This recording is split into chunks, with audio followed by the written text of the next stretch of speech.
Bapak-bapak sekalian, para hadirin dan pemirsa di rumah, debat calon presiden ada aturannya. Komisi Pemilihan Umum telah menentukan aturan-aturan tersebut. Dan saya rasa Bapak-bapak sekalian sudah mengetahuinya, tetapi untuk mengingatkan kita bersama, mari kita lihat tayangan berikut. Debat calon presiden dalam putaran ketiga mengusung tema politik internasional dan ketahanan nasional dibagi menjadi 6 bagian. Bagian pertama, moderator akan mempersilahkan calon presiden menyampaikan visi dan misinya masing-masing dalam waktu 4 menit. Moderator akan mempertajam visi dan misi setiap capres selama 3 menit pada bagian kedua. Sementara di bagian ketiga, moderator akan melayangkan pertanyaan yang sama kepada semua kandidat untuk dijawab dalam waktu maksimal 3 menit. Masing-masing calon presiden diberikan kesempatan 2 kali untuk saling bertanya pada bagian keempat. Kemudian pada bagian kelima, kedua calon presiden diberikan kesempatan untuk bertanya sekaligus menanggapi jawaban. Dan pada bagian akhir, setiap calon presiden kembali diberikan kesempatan untuk bertanya sekaligus menanggapi jawaban. Kemudian, setiap calon presiden akan menyampaikan pernyataan penutup dalam waktu 2 menit. Baik, Bapak-bapak sudah siap? Sebelum kita mulai, saya ingin memberikan pengantar atas debat kali ini. Negara adalah entitas yang abstrak. Keberadaan negara dalam berinteraksi dengan negara lain, dalam perannya di forum-forum internasional, akan bergantung pada presidennya. Nah, dalam kaitan inilah pentingnya seorang presiden menyampaikan apa yang akan menjadi kebijakan ketika memimpin negara sebesar Republik Indonesia dalam kancah global, regional, maupun bilateral. Itu inti dari politik internasional. Hal yang kedua adalah tentu negara harus siap di dalam menghadapi berbagai ancaman, khususnya ancaman-ancaman yang dapat mengganggu negara kesatuan Republik Indonesia. Negara juga kadang akan diminta untuk berkontribusi pada lembaga seperti Perserikatan Bangsa-Bangsa terkait dengan operasi-operasi militernya. Kira-kira itu salah satu unsur dari ketahanan nasional. Baik. Bapak dan sekalian, Bapak Ibu dan hadirin sekalian, dalam konteks itulah saat ini dalam debat calon presiden, pentingnya Bapak-bapak sekalian menyampaikan visi dan misi dalam kaitan dengan politik internasional dan ketahanan nasional. Akan dibawa kemana negara kesatuan Republik Indonesia? Untuk itu, saya akan persilakan terlebih dahulu kepada Bapak Prabowo Subianto selama 4 menit untuk menyampaikan visi misinya. Saya persilakan. Terima kasih saudara moderator. Kalau kita bicara politik luar negeri dan kita bicara tentang ketahanan nasional, mau tidak mau kita bicara tentang tujuan kita bernegara. Tujuan kita bernegara adalah tentunya mencari keamanan bersama. Tetapi kemudian yang lebih penting adalah kita mencari kemakmuran bersama. Nah, karena itu politik luar negeri mau tidak mau adalah cermin dari kondisi dalam negeri. Politik luar negeri tidak akan berarti kalau kekuatan dalam negeri kita lemah. Karena itu saya terus-menerus selalu bicara tentang bagaimana Indonesia mengamankan kekuatan nasionalnya dan mengamankan kekayaan nasionalnya. Ini yang menjadi fundamental. Kita tentunya berada dalam letak geografis yang sangat unik dan strategis. Kita berada di antara dua benua dan dua samudra besar. Lintasan perdagangan yang sangat besar meliwati jalur-jalur laut kita. Banyak negara tergantung terhadap kondisi yang aman di Nusantara ini. Tetapi kita juga tidak boleh tidak memperhatikan kondisi kita yang sebenarnya. Saudara-saudara sekalian, terlalu banyak kekayaan nasional kita yang diambil mengalir ke luar negeri. Terlalu banyak. Mungkin ini tidak menyenangkan bagi banyak orang kalau saya bicara terus mengenai hal ini. Tetapi menurut saya ini adalah kunci daripada suatu politik luar negeri yang kuat. Kalau kita mengamankan kekayaan kita, kalau ekonomi kita kuat, kalau rakyat kita cukup makan, cukup papan, dan cukup sandang, kalau rakyat kita sejahtera, ketahanan kita akan kuat. Jadi saudara-saudara sekalian, ketahanan nasional, keamanan nasional, keselamatan nasional kita terletak kepada kesejahteraan dan kemakmuran rakyat. Tidak mungkin kita jadi negara yang merdeka, tidak mungkin kita jadi negara yang terhormat kalau rakyat kita miskin. Jadi ini menjadi dasar daripada politik luar negeri saya. Saya harus membenahi kondisi dalam negeri Republik Indonesia. Saya bersama Hatta Rajasa harus membereskan masalah-masalah di dalam negeri. Ekonomi kita harus kuat, kekayaan nasional kita harus kita amankan, baru kita memperkuat semua sendi-sendi kekuatan nasional, dan dengan demikian kita akan disegani oleh semua negara. Intinya adalah kita tidak ingin punya musuh. 1000 kawan terlalu sedikit, satu musuh terlalu banyak. Kita ingin damai dengan semua orang, tapi kita cinta kemerdekaan kita. Tidak sejengkal tanah pun akan kita lepas. Kita akan pertahankan Republik Indonesia sampai titik darah penghabisan. Terima kasih.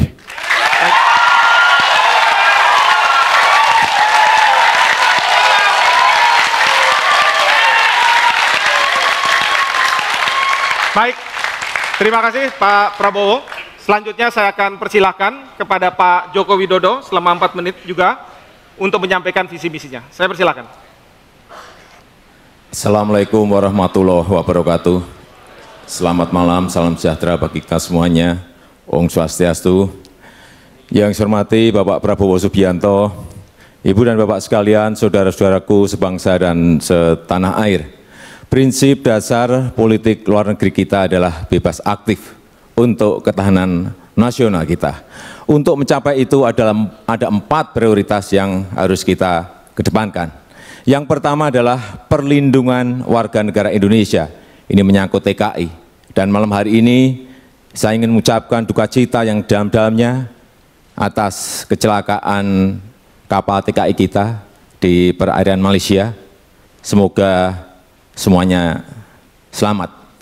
Yang kedua, masalah perlindungan sumber daya alam maritim kita dan perdagangan. Yang ketiga, produktivitas dan daya saing. Dan yang keempat adalah keamanan regional kawasan dan menjaga ketertiban dunia.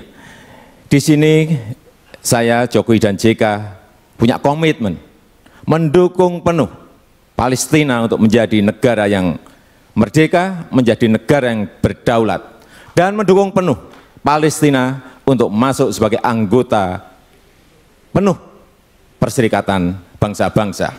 Ibu dan Bapak sekalian yang saya hormati, untuk kepentingan di atas, tadi yang sudah saya sampaikan, ada 3 strategi diplomasi yang akan kita kerjakan, yaitu pertama antar pemerintah, yang kedua antar pelaku bisnis dengan pelaku bisnis, yang keempat antar masyarakat dengan masyarakat negara kita dengan negara yang lainnya. Politik luar negeri di atas perlu didukung oleh sebuah ketahanan nasional yang kuat, dan pejuang-pejuang kita telah mendarmabatikan darah dan nyawanya kepada Republik ini. 2 minggu yang lalu saya ketemu Pak Solikin GP dari Jawa Barat. Beliau bercerita mengenai waktu beliau membawa prajurit dari Jogja menuju ke Bandung, Jawa Barat. Banyak sekali, puluhan yang gugur, dan itulah tekad kami, ingin membangun ketahanan nasional kita yang kuat. Lewat apa? Yang pertama, kesejahteraan prajurit dan keluarganya harus diurus. Yang kedua, lewat modernisasi alat-alat pertahanan, termasuk di dalamnya pertahanan cyber dan pertahanan hibrid. Kemudian yang ketiga, yaitu mengenai modernisasi dan industri pertahanan yang kita punyai harus kita perkuat lagi. Kami Jokowi JK yakin bahwa pergeseran geopolitik dan geoekonomi dari barat menuju ke Asia harus kita hadapi, karena inilah sebenarnya kesempatan kita menjadi sebuah negara besar. Oleh sebab itu ke depan kita harus memenangkan pertarungan ini, pertarungan di samudra, pertarungan di maritim. Ke depan kita ingin Indonesia menjadi sebuah poros maritim dunia. Kita ingin menang di laut, kita ingin negara ini berwibawa, kita ingin negara ini dihormati. Terima kasih. Wassalamualaikum warahmatullahi wabarakatuh.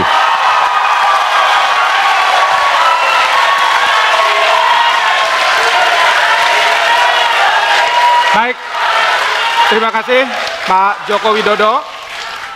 Para pemirsa sekalian, kita harus jeda dan kita akan memasuki segmen berikutnya, yaitu segmen penajaman visi misi. Oleh karena itu, kita tunggu setelah pesan-pesan berikut ini.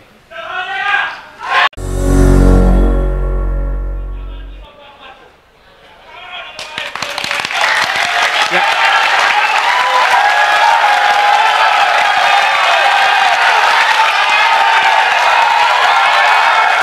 Baik, para hadirin sekalian, segmen saat ini adalah segmen penajaman visi dan misi. Kalau boleh saya mengundang Pak Prabowo dan Pak Jokowi untuk senyum sedikit, Pak, supaya kita tidak tegang gitu ya, Pak ya. Terima kasih. Saya akan bertanya kepada Pak Joko Widodo terkait dengan apa yang disampaikan dalam visi misi.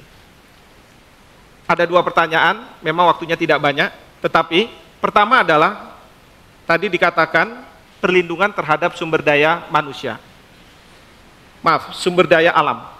Pertanyaan saya adalah bagaimana yang akan Bapak jalankan terkait dengan perlindungan terhadap sumber daya alam ini.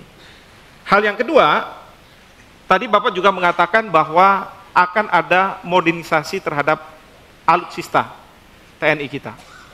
Pertanyaannya adalah bagaimana memodernkan alutsista itu tanpa mengundang kekhawatiran dari negara-negara lain, khususnya negara tetangga kita. Saya persilahkan dalam waktu 2 menit. Terima kasih. Jadi kekayaan laut kita ini sangat besar sekali. Kalau boleh kami sampaikan, dari data yang saya baca, ada 300 triliun karena illegal fishing itu menjadi hilang. Oleh sebab itu, ke depan kita harus mempunyai sebuah drone, sebuah pesawat tanpa awak yang kita pasang di 3 kawasan. Dan dengan drone ini kita bisa melihat di mana ada kekayaan maritim kita yang diambil oleh kapal-kapal yang masuk ke wilayah perairan kita. Drone ini ada 3 kegunaan. Yang pertama untuk pertahanan kita, yang kedua bisa untuk mengejar kalau ada illegal fishing, kemudian yang ketiga juga bisa kita pakai untuk mengejar kalau ada illegal logging. Artinya bahwa drone ini selain kita memperbaiki alutsista kita, juga kita pakai untuk bukan hanya untuk pertahanan, tetapi juga hal-hal yang berkaitan dengan ketahanan ekonomi kita. Tentu saja ini harus diperjelas terlebih dahulu, batas-batas laut kita seperti apa. Oleh sebab itu, ke depan perbaikan IT, perbaikan dalam rangka nantinya kalau ada perang cyber, perang hibrid, saya kira drone ini sangat diperlukan sekali. Bisa saja untuk pusat komandonya bisa di Sulawesi, bisa di Kalimantan, bisa di Sumatera atau di Jakarta. Tetapi lingkup 3 wilayah itu di barat, di tengah, dan di timur itu harus dibangun. Karena tanpa ini kita akan sulit mendeteksi adanya pencurian-pencurian kekayaan laut kita. Kalau ini dilakukan, kita bisa melihat di titik mana, di ordinat mana mereka mencuri dan langsung bisa kita kerahkan apakah angkatan laut kita, apakah kalau ini menyangkut masalah pertahanan, bisa saja kita juga serang dengan angkatan udara kita atau kita drop dengan angkatan darat kita. Saya kira cara-cara inilah yang lebih efisien dan alat itu juga tidak mahal-mahal amat. Oleh sebab itu, inilah pertahanan ke depan, pertahanan cyber dan juga pertahanan hibrid. Terima kasih. Baik, terima kasih. Terima kasih Pak Joko Widodo. Selanjutnya saya akan bertanya kepada Pak Prabowo. Tadi juga Pak Prabowo menyampaikan tentang kekayaan nasional. Saya duga ini juga sumber daya alam. Pertanyaan saya adalah apakah kekayaan nasional ini terkait dengan apa yang disampaikan oleh Pak Joko Widodo atau lebih dari itu, kalau bisa lebih spesifik. Lalu pertanyaan kedua adalah terkait dengan politik luar negeri merupakan cermin dari kondisi atau kepentingan dalam negeri. Kalau boleh saya tanya di sini, apa yang menjadi kepentingan nasional kita saat ini ketika kita berhadapan dengan negara-negara yang mempunyai hubungan secara bilateral maupun negara-negara besar yang ada di kawasan. Saya persilahkan. Baik, terima kasih saudara moderator. Jadi yang saya maksud dengan kekayaan nasional adalah seluruh kekayaan yang menjadi milik bangsa Indonesia. Kekayaan tambang, kekayaan di laut dan di darat, kekayaan di atas permukaan bumi dan di dalam permukaan bumi dan di dalam perairan. Jadi bumi, air, dan semua kekayaan alam yang terkandung di dalamnya. Itu yang saya maksud dengan kekayaan nasional kita. Ya. Kekayaan nasional kita ini yang harus kita amankan, dan ini yang terlalu banyak bocor. Bagaimana bocor? Ya, bocor, ya bocor. Bocor artinya mengalir dari luar negeri, dari Indonesia ke luar negeri. Ya, jadi kalau sebagai contoh, boksit bahan untuk aluminium, kita jual gelondongan sebagai bahan baku. Kemudian kita import aluminiumnya. Itu namanya bocor. Mengalir kekayaan nasional, mengalir keluar, tidak tinggal di Indonesia. Itu yang saya maksud.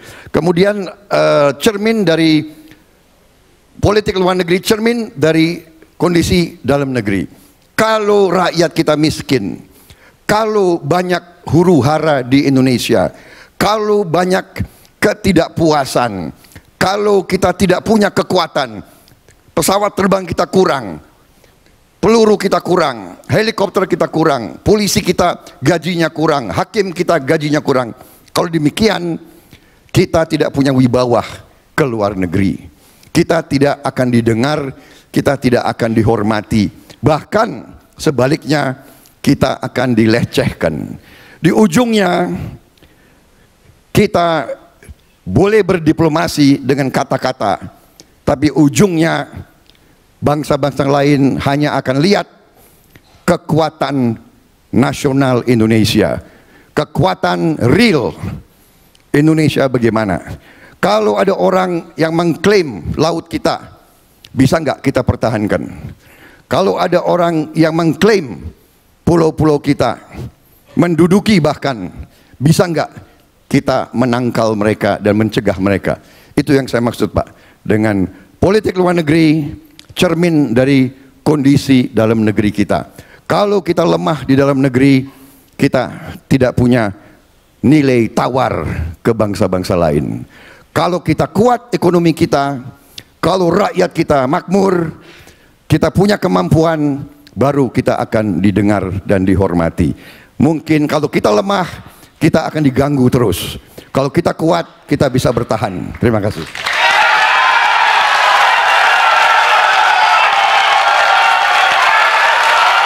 Baik, terima kasih Pak Prabowo. Para pemirsa dan hadirin sekalian, kita sudah lalui segmen kedua, penajaman visi misi. Selanjutnya kita akan memasuki segmen ketiga, namun setelah pesan-pesan berikut ini.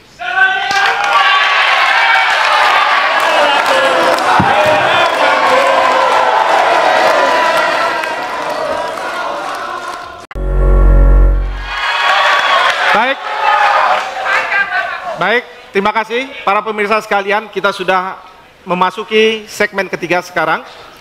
Segmen ini saya akan bertanya dengan pertanyaan sama kepada kedua calon presiden. Saya akan membacakan supaya pertanyaannya betul-betul sama. Indonesia merupakan sebuah negara yang kerap kepentingannya berbenturan dengan negara lain. Dari perspektif politik internasional dan ketahanan nasional, bagaimana Bapak menangani berbagai dinamika yang ada, seperti masalah penetapan batas, masalah klaim tumbang tindih dengan negara tetangga, bahkan penanganan para pencari suaka, tanpa merusak hubungan baik antar negara. Dalam kaitan tersebut, apakah akan ada ruang untuk digunakannya diplomasi militer? Baik, saya akan beri kesempatan kepada Pak Prabowo untuk pertama menjawab pertanyaan ini. Saya persilakan. Terima kasih, Saudara Moderator. Memang tugas utama sebuah pemerintahan adalah untuk melindungi segenap tumpah darah, dan karena itu tugas pemerintah haruslah menjaga kepentingan nasional bangsa kita.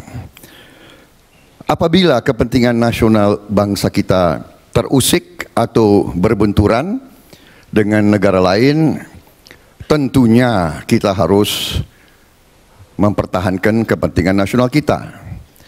Nah, disinilah selalu kita kembali kepada kekuatan nasional.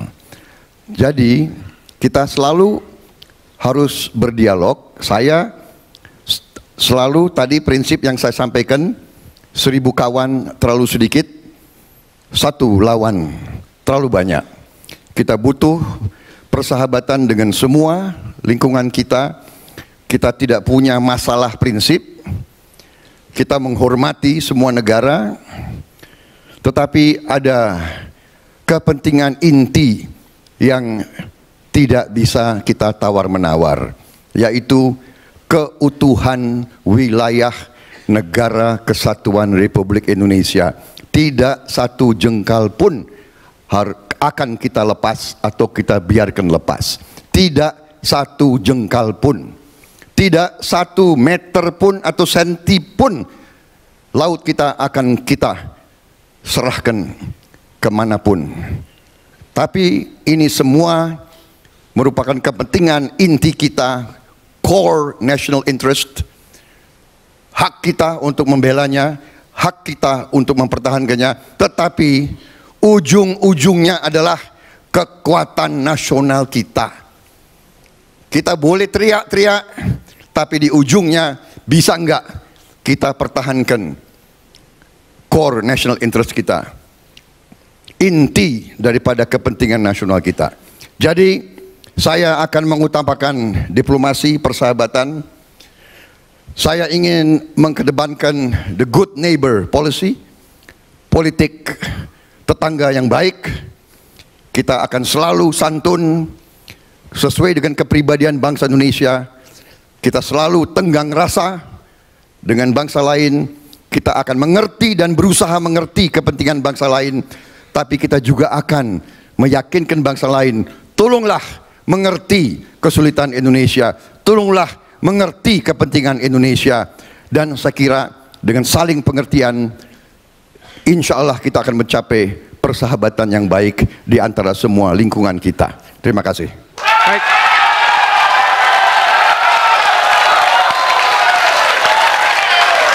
Baik, terima kasih Pak Prabowo.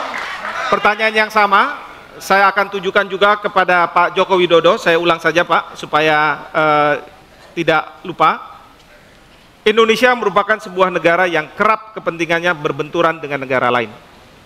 Dari perspektif politik internasional dan ketahanan nasional, bagaimana Bapak akan menangani berbagai dinamika yang ada, seperti masalah penetapan batas, klaim tumpang tindih, bahkan penanganan para pencari suaka, tanpa merusak hubungan baik antar negara. Dalam kaitan tersebut, apakah akan ada ruang untuk digunakannya diplomasi militer? Saya persilahkan. Tadi sudah saya sampaikan bahwa ada 3 strategi diplomasi yang akan kita gunakan, yaitu G2G, B2B, dan P2P. Oleh sebab itu, kalau ada sebuah benturan, ada dinamika dengan negara yang lain, masalah tapal batas, tentu saja yang kita utamakan, yang kita kedepankan terlebih dahulu adalah diplomasi pemerintah dengan pemerintah. Dengan cara-cara seperti itulah saya kira nanti tapal batas kita, baik yang di darat maupun yang di laut, akan bisa kita selesaikan. Tetapi kalau yang dimasalahkan ini tidak selesai, tentu saja masih bisa kita carikan jalan keluar lagi tanpa melalui perang. Selalu saya sampaikan bahwa diplomasi dialog, diplomasi pemerintah dengan pemerintah inilah yang akan terus kita lakukan. Kalau mentok-mentoknya ya dibawa ke Mahkamah Internasional untuk diputuskan, tetapi bahwa diplomasi ini harus dikerjakan terlebih dahulu seintensif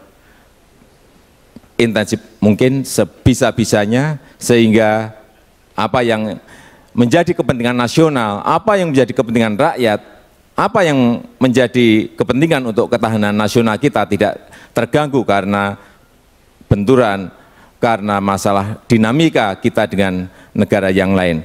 Kami meyakini bahwa apabila kita bisa mengirimkan diplomat-diplomat kita yang baik untuk menyelesaikan masalah-masalah yang ada, setiap problem pasti ada solusinya, setiap masalah pasti ada jalan keluarnya.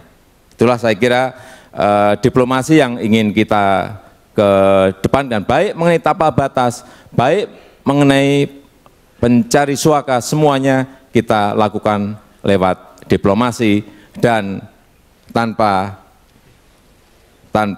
berpikiran bahwa kita ingin mengedepankan lewat senjata atau lewat perang. Saya kira itu yang bisa saya sampaikan. Terima kasih. Baik.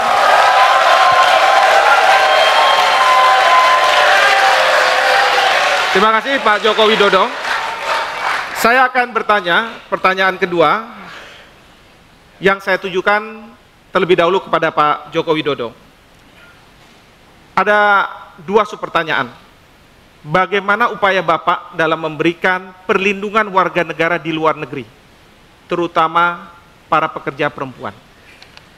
Yang kedua, bagaimana Bapak membuat kebijakan-kebijakan untuk mengambil peran penting yang menjadikan Indonesia disegani oleh banyak negara, termasuk di luar kawasan.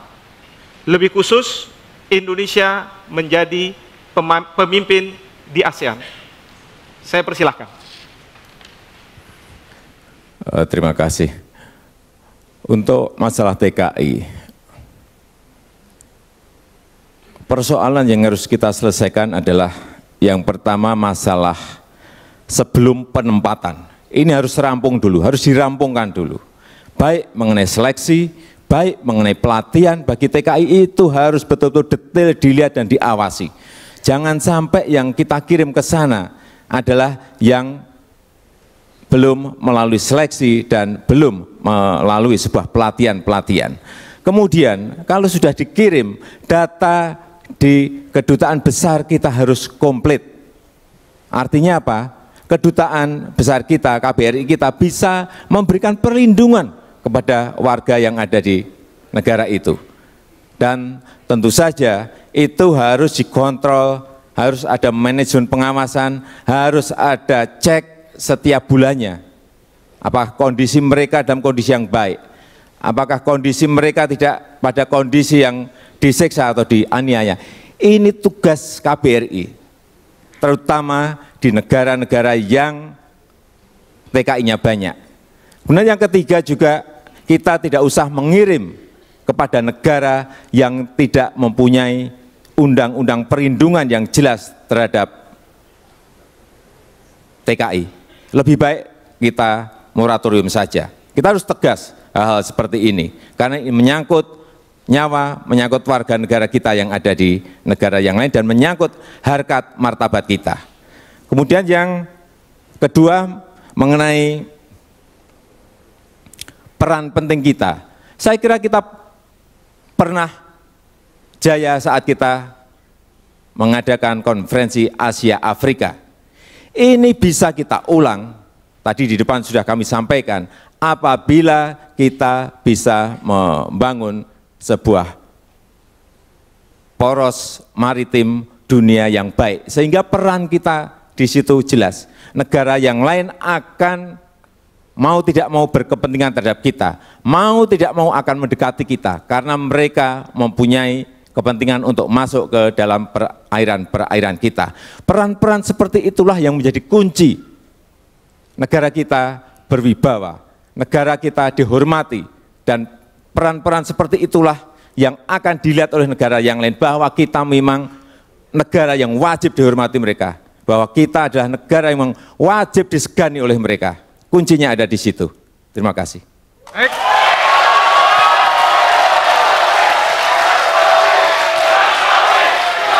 Baik, terima kasih Pak Joko Widodo. Saya akan beralih sekarang kepada Pak Prabowo dengan pertanyaan yang sama. Saya akan ulangi, bagaimana upaya Bapak dalam memberikan perlindungan warga negara di luar negeri, terutama pekerja perempuan? Dan subpertanyaan berikutnya adalah, bagaimana kebijakan Bapak agar peran penting yang menjadikan Indonesia disegani oleh banyak negara, termasuk di luar kawasan, dan Indonesia menjadi pemimpin di ASEAN. Saya persilahkan. Terima kasih saudara moderator. Tenaga kerja kita yang kerja ke luar negeri, mereka berangkat karena terpaksa. Mereka berangkat karena di Indonesia tidak ada lapangan kerja. Mereka bekerja karena mereka harus mencari sesuap nasi untuk menghidupi anak-anak mereka atau orang tua mereka. Mereka datang dari tempat-tempat yang sangat miskin. Saya punya pengalaman langsung karena saya pernah tinggal di luar negeri. Selalu saya lihat mereka di Timur Tengah, di Malaysia, di mana-mana. Dan saya pernah punya pengalaman untuk membantu satu tenaga kerja wanita dari Nusa Tenggara Timur, daerah Atambua. Dia datang dari keluarga 10 anak yang sangat miskin.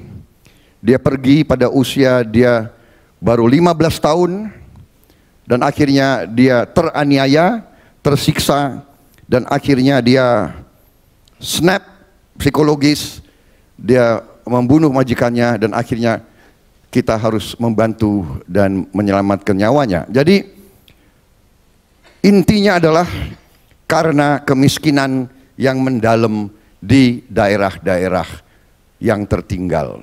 Karena itu, saya dalam hari ini sependapat dengan Pak Jokowi. Iya, kalau beliau punya pendapat yang bagus, saya hormati dan saya katakan itu memang bagus. Kita harus menseleksi dan kita harus mendidik dan kita harus menyiapkan dan kita harus mensertifikasi. Karena masalahnya adalah banyak tenaga kerja yang diselundupkan. Jadi ini adalah illegal human traffic. Ini bukan tenaga kerja yang disiapkan. Kewajiban pemerintah kita harus siapkan tenaga-tenaga kerja dengan pendidikan yang baik, supaya pekerjaan mereka di luar pun penghasilannya baik. Tidak hanya jadi tukang sapu, tidak hanya jadi pembantu rumah tangga. Ini membutuhkan uang. Uang hanya ada kalau ekonomi baik. Ini menyangkut jawaban pertanyaan kedua. Peran penting Indonesia. Indonesia hanya akan disegani bukan karena konferensi yang banyak. Indonesia akan disegani kalau rakyatnya sejahtera, rakyatnya makmur, rakyatnya bisa makan, bisa bekerja, bisa ke sekolah, bisa dapat rumah sakit dan pelayanan kesehatan yang baik. Terima kasih. Baik.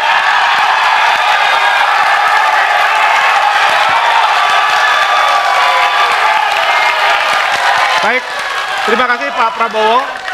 Para hadirin sekalian dan para pemirsa, kita sudah melewati segmen ketiga dan sebentar lagi kita akan memasuki segmen keempat. Oleh karena itu, para pemirsa di rumah untuk setia bersama kami setelah pesan-pesan berikut ini.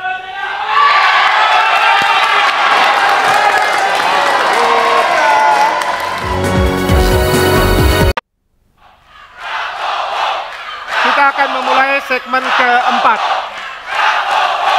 Di dalam segmen keempat ini, para capres akan bertanya dan kemudian saling menjawab. Ada waktu 1 menit bagi capres untuk bertanya dan kemudian capres yang lainnya akan menjawab dalam waktu 2 menit. Ini memang di Indonesia demokrasi sangat luar biasa. Kalau saja pemirsa mendengar apa yang terjadi di ruangan ini, kita akan bangga bahwa Indonesia memiliki demokrasi seperti ini. Dan di Indonesia juga para calon presiden bisa saling bertanya dan kemudian saling memberikan penjelasan. Baik, saya akan memulai dari Pak Joko Widodo untuk menyampaikan pertanyaan dalam waktu 1 menit kepada Pak Prabowo. Saya persilakan Pak Joko. Bapak Prabowo, Bapak sering mengatakan mengenai pentingnya perubahan dan soal perubahan. Pertanyaan saya, bagian yang mana dari kebijakan luar negeri pemerintah sekarang yang harus diubah? Terima kasih. Silakan Pak Prabowo. Baik, terima kasih Saudara Joko Widodo. Saya sering bicara perubahan, tetapi kalau yang tidak perlu dirubah, ya tidak usah dirubah.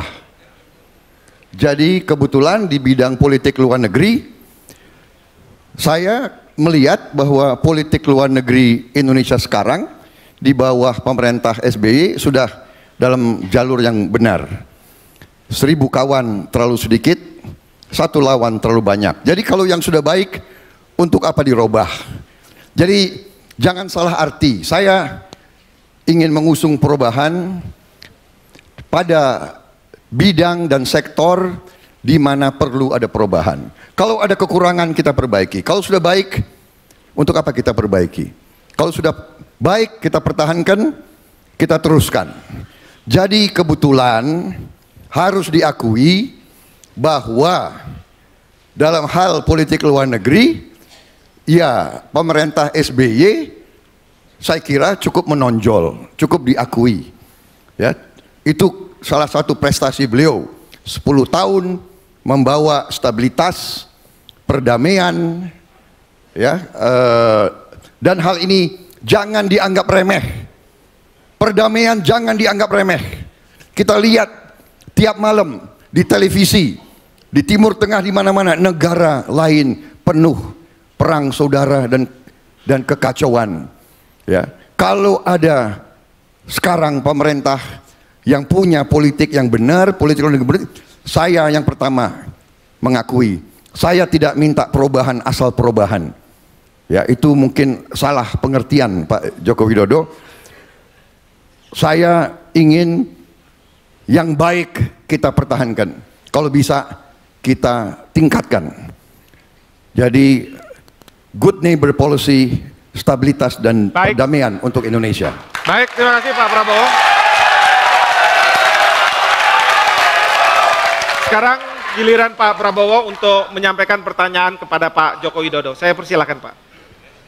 Pak Joko Widodo, bagaimana pendapat Bapak tentang peran Indonesia dalam WTO, World Trade Organization, Organisasi Perdagangan Dunia? Apakah kita merasa manfaat atau menurut Bapak jalan ke depan bagaimana? Terima kasih. Terima kasih Pak Prabowo. Saya persilahkan Pak Joko Widodo, 2 menit dari sekarang. Terima kasih. Kita ikut di WTO memang ada plus minusnya. Dalam hal perdagangan, baik waktu kita masuk ke barang-barang kita masuk ke sebuah negara, ada tarif dan non tarif, ada barier juga di sana. Oleh sebab itu, kalau kita tidak ikut di dalam WTO, barang-barang kita juga akan sulit untuk masuk ke sebuah negara. Dan menurut saya, kita ikut WTO akan untung asal kita punya produktivitas, kita punya daya saing, dan barang-barang kita kompetitif di pasar dunia. Sehingga kita bisa masuk ke semua negara. Bisa masuk ke semua negara. Oleh sebab itu, pentingnya kita memperkuat produktivitas dan daya saing itu. Dan kalau ada barang yang masuk dari luar ke Indonesia, tentu saja ini juga sangat mengganggu kita. Tetapi sekali lagi, kalau harga-harga kita kompetitif, kalau harga-harga kita bisa bersaing, saya kira tidak ada masalah. Hanya sekarang memang daya saing kita ini rendah. Inilah saya kira yang harus kita kerjakan. Inilah yang menjadi PR kita, agar kita mempunyai harga-harga yang produktif, harga-harga yang punya daya saing, sehingga kita bisa masuk ke pasar mana saja. Tugas kita ke depan saya kira ini, agar barang-barang industri kita yang berorientasi ekspor itu bisa masuk ke semua pasar. Meskipun kita ngerti bahwa mau masuk ke sebuah pasar harus ada eco-labeling, ingin masuk ke sebuah pasar harus dikarantina, di sana terlebih dahulu pasti ada yang tarif maupun non tarif, ada barier di sana. Terima kasih. Baik, terima kasih. Terima kasih Pak Joko Widodo. Selanjutnya saya persilakan Pak Joko Widodo untuk menyampaikan pertanyaan kepada Pak Prabowo Subianto. Saya persilakan. Terima kasih. Bapak Prabowo, ancaman terbesar apa yang sedang dan mungkin dihadapi Indonesia dan bagaimana mengatasinya? Terima kasih. Baik, terima kasih Pak Joko Widodo pertanyaannya. Saya akan persilakan Pak Prabowo untuk menyampaikan dalam waktu 2 menit. Saya minta klarifikasi, apakah ancaman dari luar negeri atau ancaman dari dalam negeri, Pak Joko Widodo? Dua-duanya saya kira, Pak. Baik. Enggak, Bapak tanya ancaman terbesar, ya. Baik, kalau begitu saya simpulkan ancaman terbesar dari luar negeri dan ancaman terbesar dari dalam negeri. Baik, saya lihat ancaman terbesar dari dalam negeri adalah bahwa ada negara-negara lain atau negara-negara tertentu yang akan mengklaim wilayah nasional kita di laut maupun berbagai pulau. Jadi ini menurut saya harus kita siap menghadapi. Kalau ancaman yang terbesar dari dalam negeri menurut saya adalah kemiskinan yang saya selalu dengung-dengungkan, terutama adalah kekuasaan bangsa Indonesia sendiri atas kekayaan alamnya. Ini menurut saya ancaman terbesar. Tidak dikuasainya oleh bangsa sendiri kekayaan alam kita. Dengan demikian kita tidak punya tabungan kekayaan nasional untuk menghadapi kebutuhan mengurangi kemiskinan rakyat kita. Saya kira, terima kasih. Baik. Terima kasih Pak Prabowo, sudah cukup ya Pak ya. Baik, selanjutnya saya ingin beri kesempatan kepada Pak Prabowo untuk menyampaikan pertanyaan kepada Pak Joko Widodo. Saya persilakan Pak, 1 menit. Saudara Joko Widodo, tadi Bapak tanya ancaman terbesar, saya balik bertanya. Saya ingin bertanya kira-kira strategi Bapak ataupun kebijakan Bapak bagaimana seandainya ada wilayah nasional kita yang diduduki oleh bangsa lain atau diklaim dan selanjutnya diduduki. Terima kasih. Baik, terima kasih Pak Prabowo. Saya persilakan kepada Pak Joko Widodo 2 menit untuk menjawabnya. Saya kira jawaban saya sama, bahwa diplomasi pemerintah dengan pemerintah akan kita kedepankan terlebih dahulu. Kemudian juga tentu saja ada tahapan-tahapan menuju ke sana. Kalau memang pendudukan itu, pendudukan jelas bahwa pulau itu adalah milik kita, ini akan berbeda. Karena sudah menyangkut kedaulatan kita, sudah menyangkut kepentingan nasional kita, sudah menyangkut kepentingan rakyat kita. Ini beda. Tetapi kalau memang karena masalah batas yang masih belum jelas, batas maritim yang belum jelas, batas patok di darat yang belum jelas, diplomasi pemerintah dengan pemerintahlah yang ingin kita kedepankan. Tetapi kalau sudah menduduki dan itu jelas milik kita, ya apapun ini akan kita lakukan. Apapun akan kita lakukan. Kita harus tegas bahwa hal-hal yang menyangkut kedaulatan dan itu jelas wilayah kita, ya kita akan buat rame, Pak.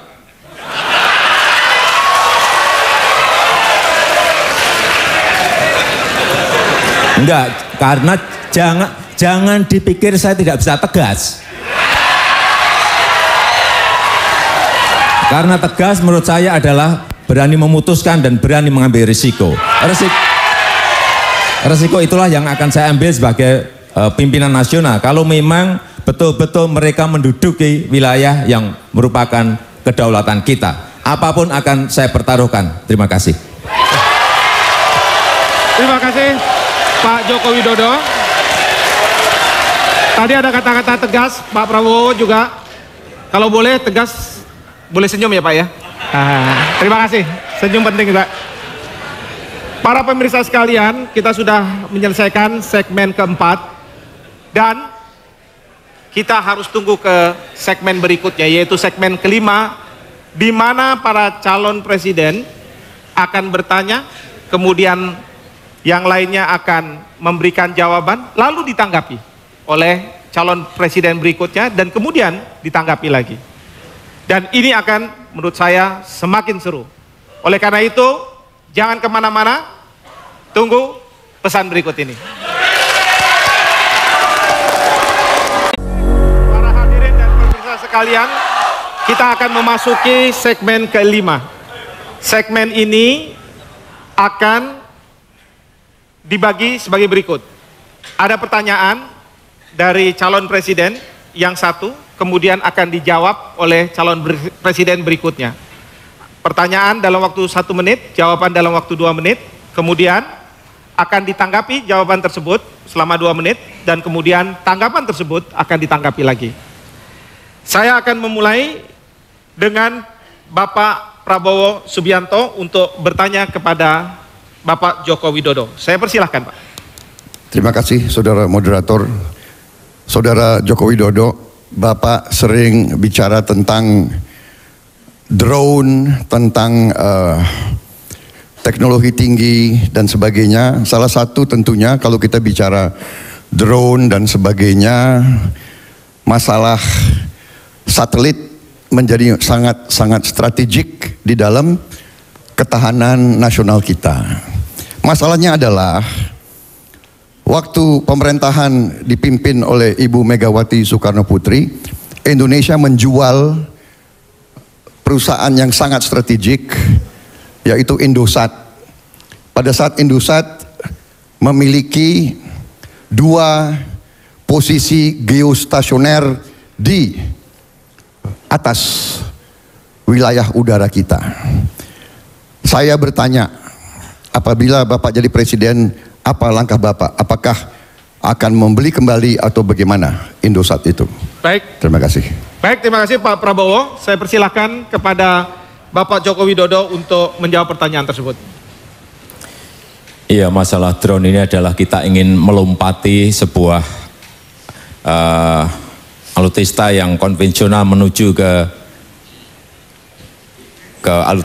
alat pertahanan yang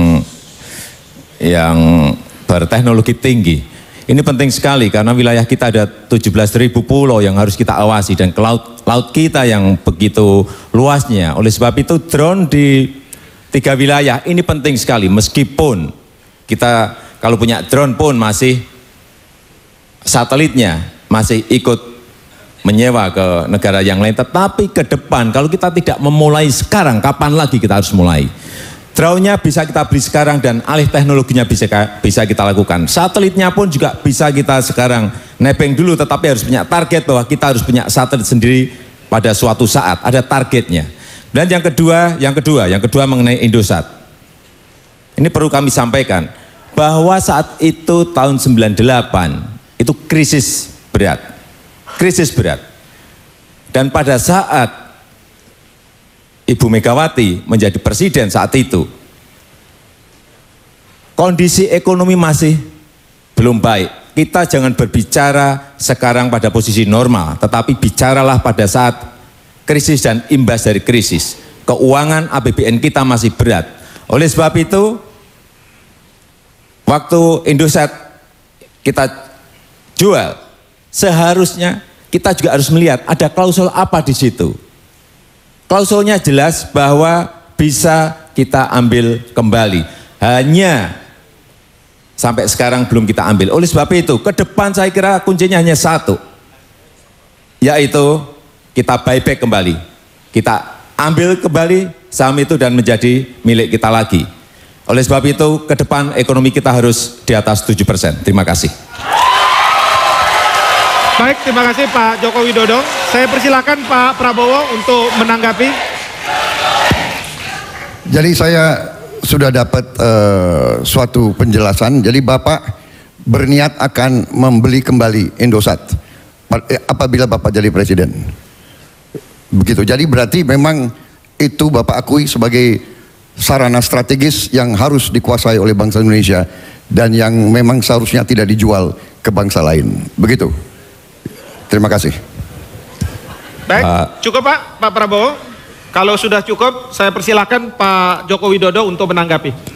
Pak Prabowo, tadi sudah jelas sekali saya sampaikan bahwa saat itu adalah saat kondisi krisis dan masih terimbas krisis. Bayangkan kalau kita kondisi krisis, kemudian kita membutuhkan uang, kita membutuhkan anggaran untuk menggerakkan ekonomi kita, dan yang kita punyai, yang bisa kita jual adalah barang itu, tentu saja itu akan dilakukan. Dengan catatan tadi juga sudah saya sampaikan, bahwa itu masih bisa kita beli lagi. Saya kira dalam jual beli seperti itu, jual beli saham pun kita bisa jual dan kita bisa beli kembali. Tetapi untuk hal-hal yang sangat strategis ke depan, saya kira memang ini harus menjadi incaran kita pertama, bahwa Indosat harus kita beli kembali. Tentu saja dengan harga yang wajar. Jangan sampai kita membeli dengan harga yang tidak wajar. Dan Peran itu harus dilakukan oleh pemerintah yang akan datang. Jangan menyalahkan pemerintah yang dulu, karena pemerintah yang dulu juga kondisionalnya berbeda. Kondisi krisis dengan kondisi normal itu jelas sangat berbeda. Kondisi pada saat normal dengan kondisi saat rupiah kita jatuh saat itu juga sangat berbeda. Kondisinya sangat berbeda. Sehingga tidak bisa dibandingkan saat 98, saat 2003 dan saat sekarang 2014. Kondisinya jelas sangat berbeda. Hanya kita tentu saja tidak usah melihat ke belakang, kalau saya inginnya melihat ke depan. Ke depan itu harus diambil lagi dan kita pakai untuk tadi satelit, kita pakai untuk mengembangkan drone kita, dan ke depan kita ingin agar pertahanan kita, baik pertahanan cyber, pertahanan hibrid harus kita punyai. Terima kasih. Baik, terima kasih kepada Pak Joko Widodo. Selanjutnya saya akan persilakan Pak Joko Widodo untuk memulai pertanyaan kepada Pak Prabowo Subianto. Saya persilakan Pak, 1 menit. Terima kasih. Bapak Prabowo, kita ingin membangun industri pertahanan nasional kita. Untuk itu telah diproduksi Panzer Anoa. Ini gagasannya Pak JK dan terlaksana. Dan pada saat yang sama, pemerintah juga membeli tank Leopard. Tank Leopard ini berat, kurang lebih 60-an ton. Bagaimana pendapat Bapak mengenai hal ini? Terima kasih. Terima kasih Pak Joko Widodo. Pak Prabowo, saya persilakan. Baik, terima kasih. Jadi mengenai pemilihan alat peralatan pertahanan tentunya sudah melalui rangkaian pembahasan dan penelitian daripada pihak-pihak yang berwenang. Kementerian Pertahanan, Angkatan Darat, dan selanjutnya. Jadi kalau kita lihat, ada yang berpendapat bahwa main battle tank sejenis Leopard mungkin tidak cocok untuk wilayah Indonesia. Ternyata itu adalah pandangan yang keliru. Pandangan yang keliru. Main battle tank bisa dipakai di sebagian wilayah Nusantara. Pertama. Kedua, kita juga sangat aktif berperan dalam PBB. Kita sekarang punya pasukan di Lebanon, kita punya pasukan di Kongo, kita punya pasukan di Afrika Tengah. Kalau tidak salah pasukan perdamaian kita sekarang adalah 4.000 prajurit. Dan kadang-kadang ini tidak hanya peacekeeping, tapi juga peacemaking, peace enforcement. Dalam hal peacemaking, di mana ancaman threat daripada lawan sangat tinggi, saya kira main battle tank sejenis Leopard akan sangat-sangat berguna bagi pasukan TNI. Jadi saya merasa tidak ada masalah. Anoa kita butuh, tapi kita juga butuh main battle tank, dan kita butuh helikopter, dan kita butuh jet fighter generasi kelima, kita butuh kapal selam, kita butuh banyak sekali. Untuk itu ekonomi kita harus kuat, Pak Joko Widodo. Itulah perjuangan saya dan Pak Hatta Rajasa. Pak Joko Widodo, silakan menanggapi jawaban dari Pak Prabowo. Saya persilakan. Kalau menurut saya, yang pertama masalah Panzer Anoa. Ini harus dikembangkan terus oleh industri pertahanan kita. Tidak hanya Panzer Anoa saja, mungkin nanti ada Panzer Banteng dan lain-lainnya. Sehingga kita betul-betul mempunyai kekuatan pertahanan yang kita produksi sendiri. Yang pertama, kita ingin itu. Dan yang kedua masalah tank Leopard. Menurut saya, tank ini terlalu berat, Pak Prabowo. Beratnya kurang lebih 62 ton. Lewat jalan kita aja, saya kira jalan kita akan rusak semuanya. Apalagi lewat jembatan kita. Jembatan kita jelas tidak kuat menahan tank seberat 62 ton. Oleh sebab itu, kembali lagi, setiap kita ingin membeli sebuah alutsista, mestinya harus dihitung apakah medan kita cocok dengan barang itu? Apakah wilayah kita cocok dengan itu? Apakah cuaca di sini cocok dengan barang itu? Dan kembali lagi, saya tetap ingin agar ke depan industri pertahanan kita dikembangkan dengan baik, ditingkatkan dengan baik, diberi anggaran yang baik, sehingga betul-betul kita mempunyai industri pertahanan yang baik, sehingga kita disegani oleh negara-negara yang lain dan tidak tergantung dengan peralatan pertahanan alutsista dari luar. Terima kasih. Baik, terima kasih Pak Joko Widodo. Saya persilahkan Pak Prabowo untuk menanggapi apa yang disampaikan oleh Pak Joko Widodo. Silakan Pak Prabowo. Jadi Saudara Joko Widodo, saya kira pandangan atau pendapat tentang alutsista yang cocok dan tidak cocok itu kita percayakan dan kita serahkan kepada para pakar yang sudah melakukan riset dalam sejarah perang terakhir, dalam perang Vietnam Utara menyerbu ke Vietnam Selatan pakai main battle tank, Pak Joko Widodo. Ya. Mereka pakai main battle tank buatan Rusia. Ya. Jadi ada anggapan bahwa tank sebesar 60 ton dan 70 ton tidak cocok di wilayah-wilayah Indonesia, itu tidak sepenuhnya benar, ya.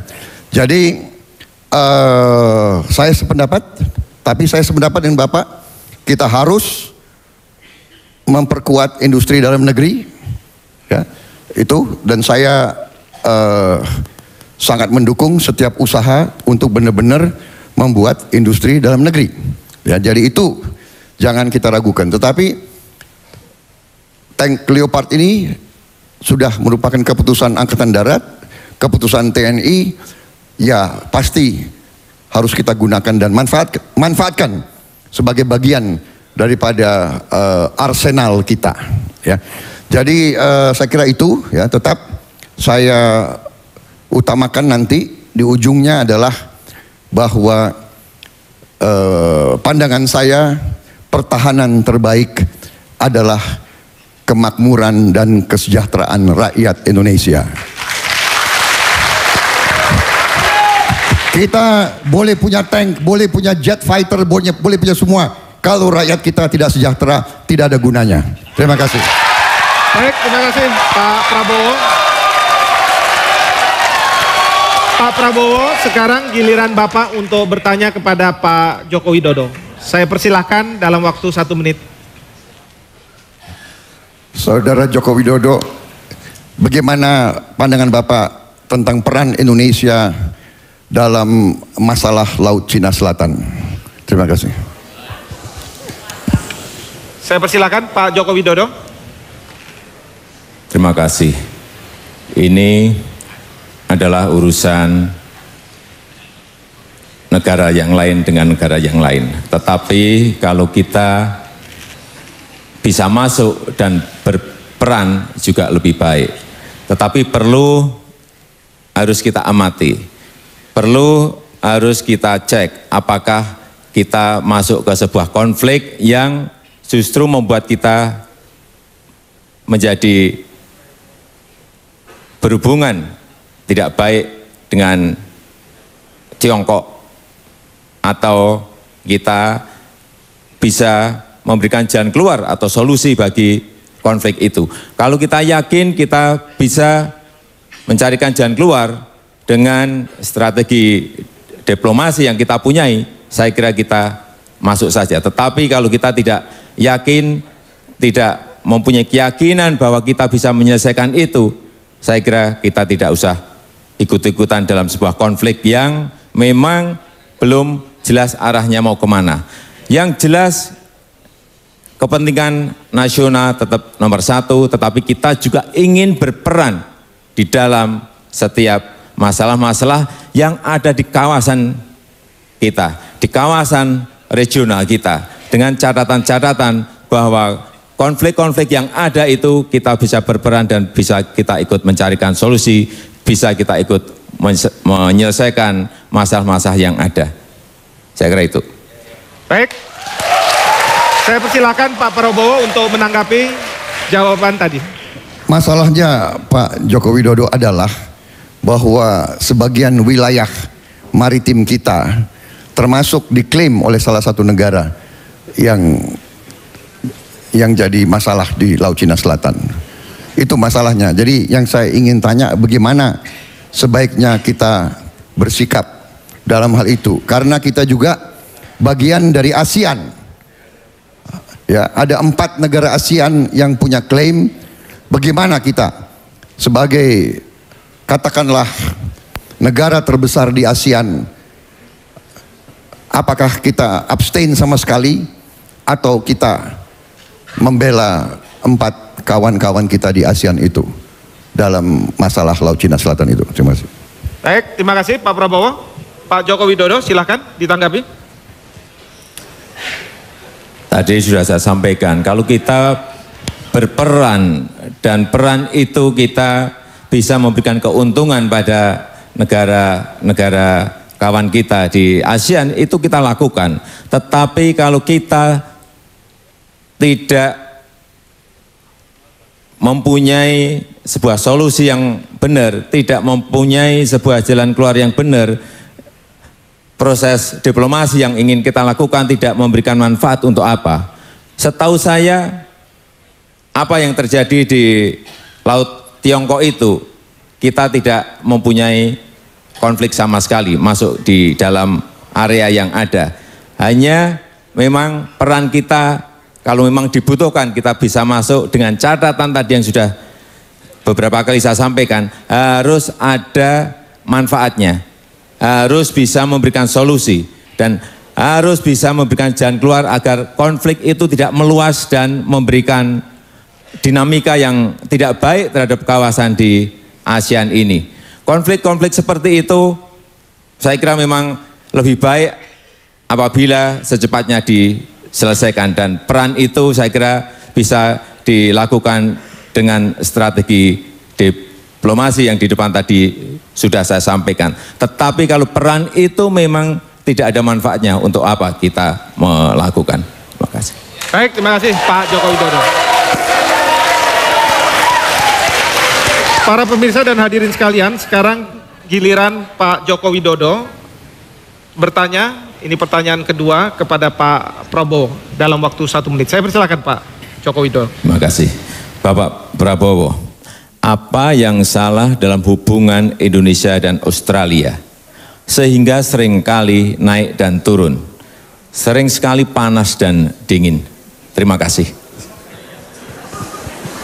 Silakan Pak Prabowo. Baik, terima kasih.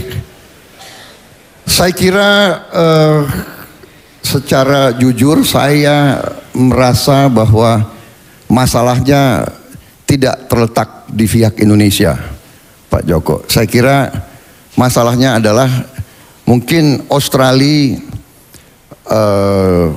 ada semacam kecurigaan atau fobia terhadap kita. Ya. Jadi mungkin kita negara yang jumlah penduduknya besar sekali, kemudian dianggap kita seringkali emosional begitu. Kita pernah beberapa kali lakukan tindakan-tindakan militer. Jadi mungkin itu bagi mereka, mereka menganggap kita sebagai ancaman, mungkin. Ya. Saya kira dari kita tidak ada masalah. Jadi tidak ada yang salah dari kita.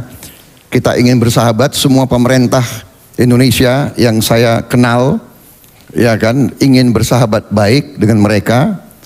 Jadi kalau menurut saya nanti kewajiban kita untuk yakinkan kawan-kawan kita di Australia bahwa we want to be good neighbors. Kita ingin jadi tetangga yang baik. Kita tidak mau berbuat yang enggak-enggak, ya.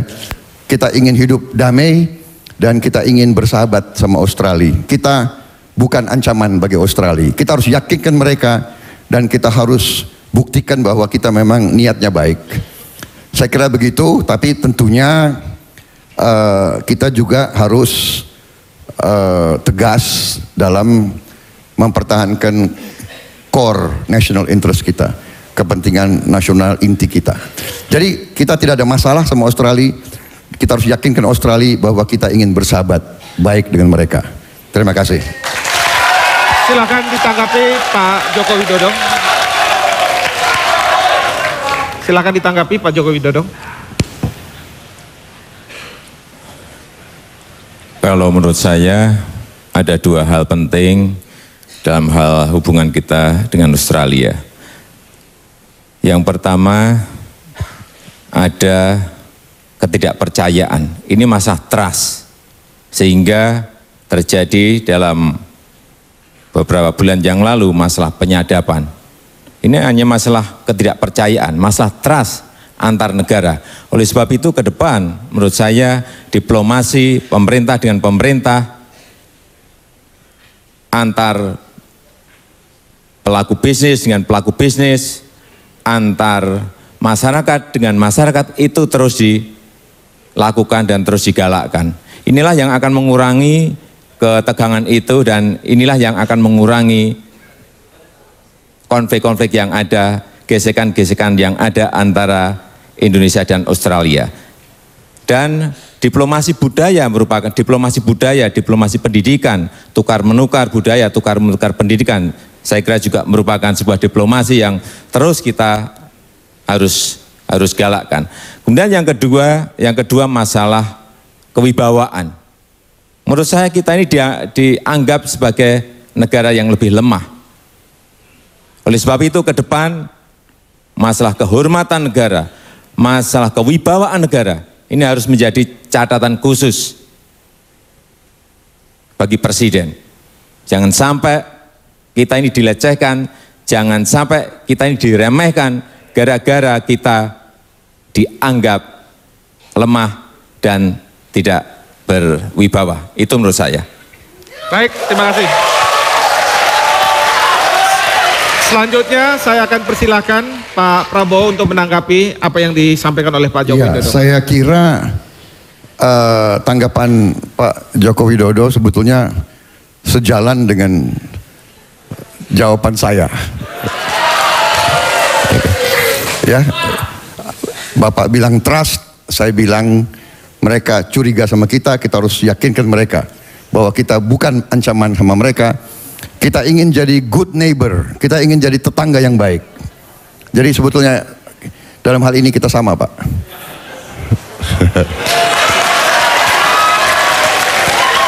Loh, bukan, kalau baik ya baik. Ini Pak, penonton lebih galak dari kita, Pak ya. Penonton galak-galak gimana? Kayak nonton bola aja. Jadi dalam hal itu benar, kita harus build up trust, kita ingin damai, kita tidak mau macam-macam. Tetapi bahwa kita dianggap lemah, kita harus cek ke diri kita. Jangan-jangan memang kita lemah. Saudara-saudara, kalau hitung-hitungan Pak, kalau hitung-hitungan main catur, dia hitung ini apa itu pionnya berapa, kudanya berapa, kan begitu. Kalau negara dia hitung kapal selam kita berapa, pesawat terbang kita berapa, yang bisa terbang berapa, ya kan? Jangan-jangan 2 skuadron tapi nggak bisa terbang. Jadi gitu. Jadi kita nggak mau dianggap lemah. Saya nggak lemah, tapi nggak punya kekuatan, ya dianggap lemah. Jadi karena itu marilah kita bangun kekuatan ekonomi Indonesia. Saudara-saudara. Terima kasih Pak Prabowo. Pak Prabowo dan Pak Joko Widodo. Pertanyaan ketiga untuk segmen ini akan kita lanjutkan setelah jeda-jeda ini. Jadi Bapak-bapak sekalian bisa turun minum untuk sementara. Pemirsa, kita akan kembali setelah pesan-pesan ini.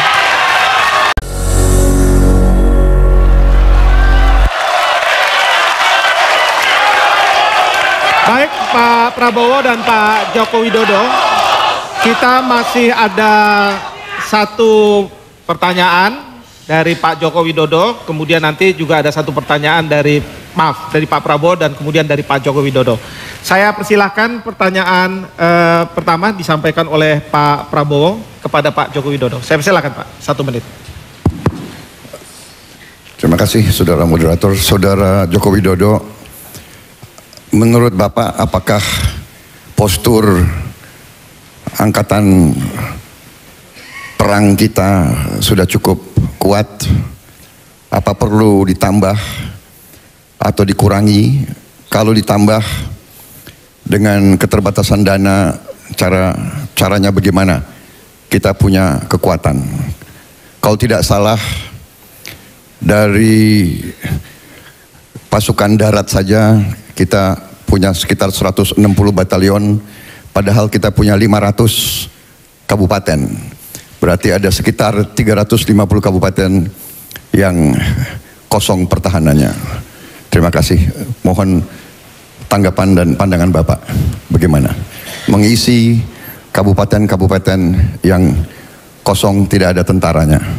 Terima kasih. Baik, terima kasih Pak Joko Widodo, saya persilakan. Terima kasih Pak Prabowo. Kita tahu semuanya bahwa anggaran untuk pertahanan kita sekarang ini mencapai kurang lebih 80 triliun. Kalau ekonomi kita tumbuh di atas 7%, kami meyakini dalam waktu 4-5 tahun bisa mencapai 3 kali lipat, kurang lebih 200-an 10 triliun. Ini sebuah angka yang besar. Oleh sebab itu kekurangan-kekurangan yang ada bisa kita tambahkan, asalkan dengan catatan sekali lagi ekonomi kita tumbuh di atas 7%. Baik mengenai jumlah prajurit untuk wilayah-wilayah yang kosong, dan baik juga untuk peralatan pertahanan kita. Semuanya memang masih jauh dari cukup. Oleh sebab itu, kuncinya ekonomi kita harus tumbuh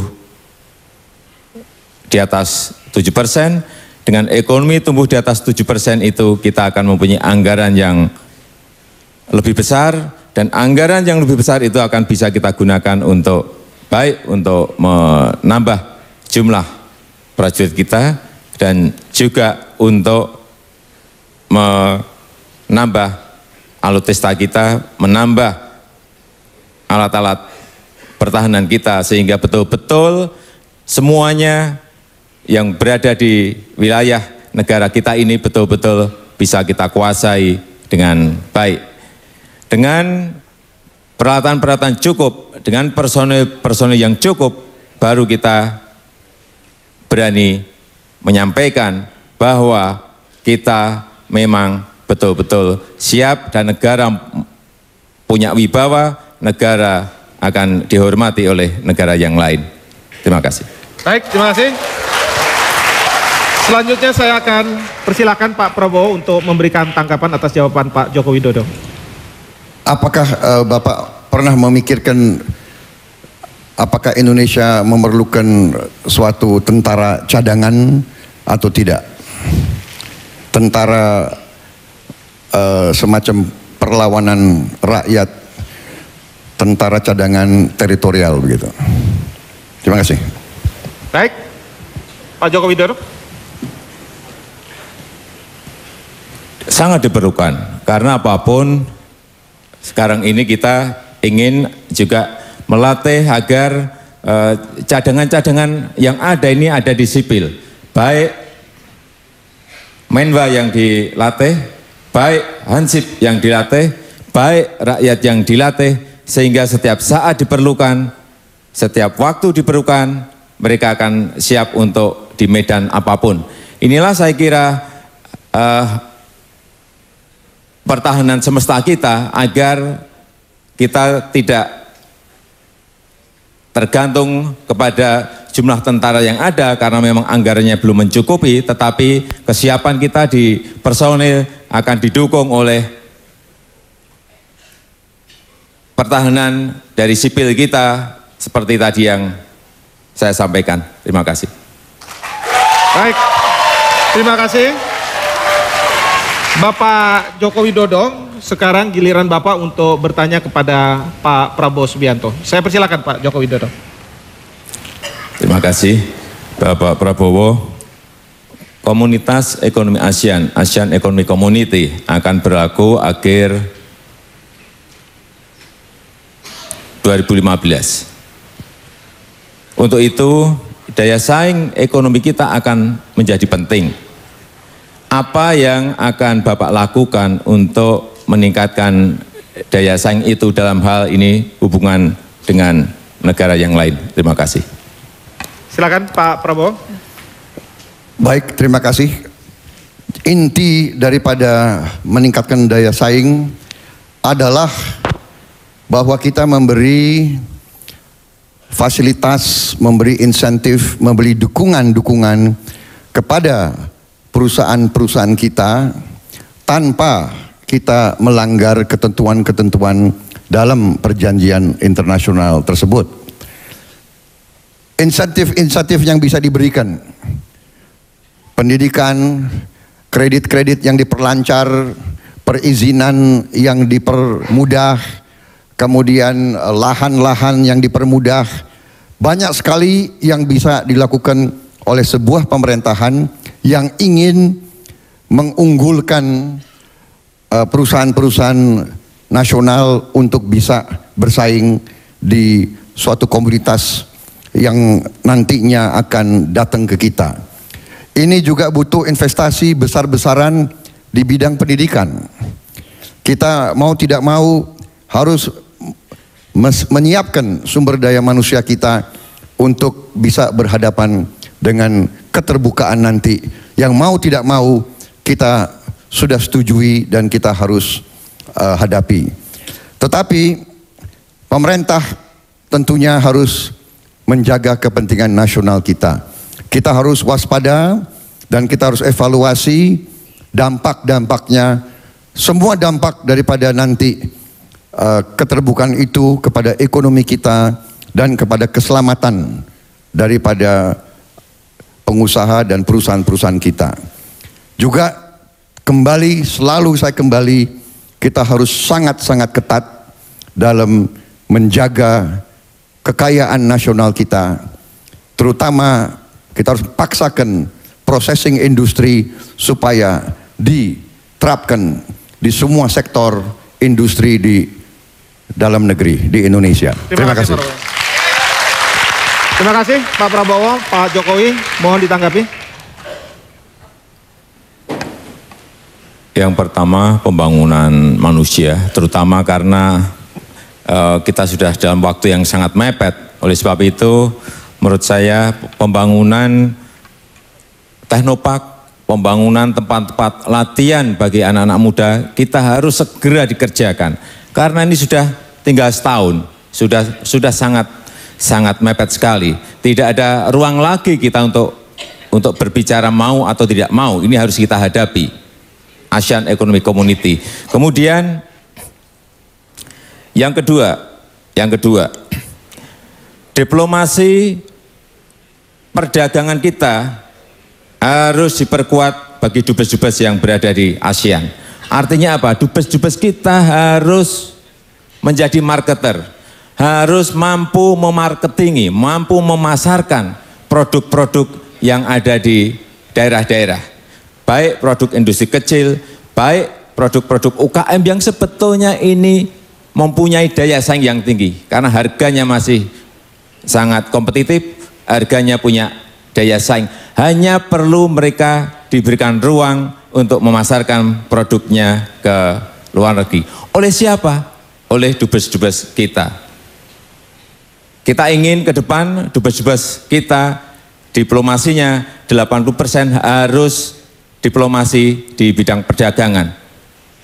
Mereka harus bisa mencari pasar bagi produk-produk kita, mereka harus bisa bernegosiasi, dan mereka harus bisa melakukan transaksi. Sehingga kita betul-betul bisa menyerang ke sana terlebih dahulu, bukan kita yang diserang oleh produk-produk mereka. Saya kira cara tercepat itulah yang ingin ke depan kita kerjakan, jangan sampai pasar kita justru dikuasai oleh barang-barang impor. Terima kasih. Terima kasih. Selanjutnya Pak Prabowo, saya persilakan untuk menanggapi apa yang telah disampaikan oleh Pak Joko Widodo. Sebetulnya saya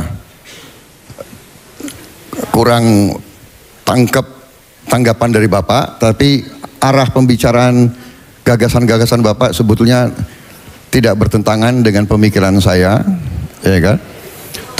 Masalahnya menurut saya itu agak terlalu teoritis. Bapak sendiri mengatakan tinggal 1 tahun, ya kan? Membangun teknopark berapa lama, ya? Jadi kadang-kadang kita ini gampang dengan slogan, dengan apa ya, dengan jawaban-jawaban teoritis, tetapi masalahnya Bapak sendiri mengatakan kita tinggal 1 tahun, ya. Jadi tidak semudah itu kita, Bapak katakan kita menghadapi serangan, ya. 1 tahun kita harus membuat industri-industri yang bisa menahan. Saya kira marilah kita realistis, investasi, ya, kita benahi diri kita, hemat anggaran, hemat APBD, hemat APBN, tutup kebocoran, kurangi semua yang menghambur-hamburkan uang rakyat. Itu baru kita punya uang, kita bisa investasi, baru kita kompetitif, baru kita menghadapi serangan-serangan dari luar. Terima kasih. Baik, terima kasih Pak Prabowo. Pak Prabowo dan Pak Joko Widodo, dari sejak awal Bapak-bapak sekalian sudah menyampaikan visi misi, lalu sudah dipertajam, bahkan Bapak sekalian sudah menjawab pertanyaan-pertanyaan yang saya sampaikan dan kemudian diteruskan dengan tanggapan, pertanyaan dan tanggapan dari Bapak berdua. Nah, saya sekarang ingin Bapak-bapak sekalian memberikan statement terakhir, pernyataan terakhir dari apa yang kita lakukan. Saya akan mulai dari Pak Joko Widodo untuk 2 menit. Saya persilakan. Terima kasih. Kita menyadari bahwa geopolitik ekonomi, geopolitik politik yang ada sudah bergeser dari barat menuju ke timur, dari barat menuju ke Asia. Dan kita sekarang ini berada di tengah-tengahnya, di antara Samudra Hindia dan Pasifik. Tantangan ke depan itulah yang ingin kita hadapi. Dan Jokowi JK meyakini apabila kita membangun kemaritiman kita meyakini bahwa ke depan kita akan menjadi poros maritim dunia, sehingga negara kita berwibawa, negara kita dihormati. Bapak Ibu sekalian yang saya hormati, saya ingin membacakan apa yang disampaikan dan ingin mengingatkan kembali apa yang disampaikan oleh Jenderal Besar kita, Bapak Sudirman. Beliau mengatakan bahwa satu-satunya hak milik Republik ini yang tidak berubah-ubah, meskipun mengalami soal dan perubahan, hanyalah Angkatan Perang Republik Indonesia. Marilah kita bersama-sama jadikan negara kita, Indonesia, sebagai bangsa pemenang. Dan kita semua memastikan pesan Jenderal Sudirman tersebut akan terus tegak dan kita dirikan. Terima kasih. Wassalamualaikum warahmatullahi wabarakatuh. Salam 2 jari. Terima kasih Pak Joko Widodo. Pernyataan akhir dari Pak Prabowo Subianto. Saya persilahkan. Baik, saudara moderator, saudara-saudara sekalian, dimanapun engkau berada, kita baru saja membahas masalah tentang politik luar negeri dan ketahanan nasional. Bagi kami, bagi Prabowo Hatta, ketahanan yang paling kuat, pertahanan yang paling kuat adalah kemakmuran rakyat. Karena itu kita harus bekerja keras untuk memperkuat ekonomi kita. Kita harus kurangi pemborosan dan kebocoran. Benar, kita harus kurangi kebocoran. Kalau kita tidak kurangi, kita tidak akan punya kekuatan. Semua hanya menjadi slogan dan impian. Kita harus melakukan penghematan besar-besaran. Kita harus melakukan disiplin pribadi. Kita harus membersihkan seluruh aparat kita. Kita harus mewujudkan suatu aparat yang bisa mempercepat pembangunan ekonomi. Kita harus hilangkan kemiskinan. Kita harus berantas korupsi. Kita harus naikkan kesejahteraan rakyat kita. Baru ketahanan kita akan kuat. Baru kita akan disegani. Tidak ada negara yang akan hormat sama Indonesia selama Indonesia lemah dan tidak punya kekayaan, tidak punya kekuatan. Karena itulah Prabowo dan Hatta akan berjuang keras untuk menyelamatkan kekayaan nasional Republik Indonesia, dan dengan demikian kita akan bangkit menjadi negara yang terhormat, yang berdiri di atas kaki kita sendiri. Terima kasih. Pak Prabowo, terima kasih. Pak Joko Widodo, terima kasih. Sebentar dulu Pak, sini. Para pemirsa sekalian, kita sudah mengikuti debat Presiden putaran ketiga yang berbicara tentang politik internasional dan ketahanan nasional.